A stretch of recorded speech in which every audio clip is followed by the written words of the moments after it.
साथियों नमस्कार। आज की शुभ यात्रा में यूट्यूब के सभी दर्शकों का हार्दिक धन्यवाद, शुक्रिया। श्रीमद् भागवत गीता तत्व चिंतामणि श्लोक 17-18 में कहा गया है। साथियों, श्रेष्ठ धनुष वाले काशीराज और महारथी शिखंडी धृष्टद्युम्न तथा राजा विराट और अजय सात्यकी, राजा द्रौपदी के 5 पुत्र और बड़ी भुजा वाले सुभद्रा पुत्र अभिमन्यु। मित्रों, इन सभी ने हे राजन सब ओर से अलग अलग शंख बजाए। मित्रों, इस श्लोक में प्रश्न खड़ा होता है, काशीराज धृष्टद्युम्न, विराट, सात्यकी, द्रौपदी तथा द्रौपदी के 5 पुत्र और अभिमन्यु का तो परिचय पहले प्रशंसक रूप में मिल चुका है। मित्रों, शिखंडी कौन थे और उनकी उत्पत्ति कैसे हुई, यह प्रश्न खड़ा होता है। साथियों, शिखंडी और धृष्टद्युम्न दोनों ही राजा द्रुपद के पुत्र थे। शिखंडी बड़े थे, धृष्टद्युम्न छोटे। पहले जब राजा द्रुपद के कोई संतान नहीं थी, तब उन्होंने संतान के लिए आशुतोष भगवान शंकर की उपासना की थी। मित्रों, भगवान शिव जी के प्रसन्न होने पर राजा ने उनसे संतान की याचना की। तब शिवजी ने कहा, तुम्हें एक कन्या प्राप्त होगी। मित्रों, राजा द्रुपद बोले, भगवान मैं कन्या नहीं चाहता, मुझे तो पुत्र चाहिए। इस पर शिवजी ने कहा, वह कन्या ही आगे चलकर पुरुष रूप में परिणत हो जाएगी। साथियों, इस वरदान के फलस्वरूप राजा द्रुपद के घर कन्या उत्पन्न हुई।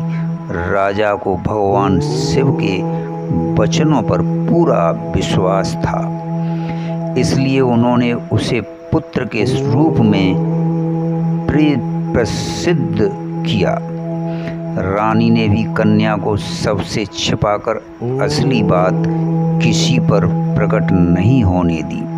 मित्रों, उस कन्या का नाम भी मारदोका सा शिखंडी रखा और उसे राजकुमारों की सी पोशाक पहनाकर यथाक्रम विधिपूर्वक विद्या अध्ययन कराया।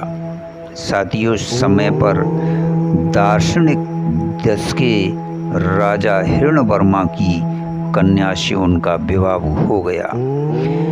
हिरण्यवर्मा की कन्या जब ससुराल में आई, तब उसे पता चला कि शिखंडी पुरुष नहीं स्त्री है। मित्रों, तब वह बहुत दुखित हुई और उसने सारा हाल अपनी दासियों पर अपने पिता राजा हिरण्यवर्मा को कहला भेजा। राजा हिरण्यवर्मा को द्रुपद पर बड़ा ही क्रोध आया और उसने द्रुपद पर आक्रमण करके उन्हें मारने का निश्चय कर लिया। इस संवाद को पाकर राजा द्रुपद युद्ध से बचने के लिए देवाराधन करने लगे। इधर पुरुष वेशधारी उस कन्या को अपने कारण पिता इतनी भयानक विपत्ति आई देखकर बड़ा दुख हुआ। वह प्राण त्याग का निश्चय करके चुपचाप घर से निकल गई। वन में उसकी स्थूलकर्ण नामक एक ऐश्वर्यवान यक्ष से भेंट हुई। यक्ष ने दया करके कुछ दिनों के लिए उसे अपना पुरुष तत्व देकर बदले में उसका स्त्री तत्व ले लिया। मित्रों, इस प्रकार शिखंडी स्त्री से पुरुष हो गया और अपने घर पर आकर माता पिता को आश्वासन दिया और स्वस्वर हिरण्यवर्मा को अपने पुरुष तत्व की परीक्षा देकर उन्हें शांत कर दिया। साथियों, पीछे से कुबेर के शाप से स्थूलकर्ण जीवन भर स्त्री रहकर रह गए। इससे शिखंडी को पुरुष तत्व लौटाना नहीं पड़ा और वे पुरुष बने रहे।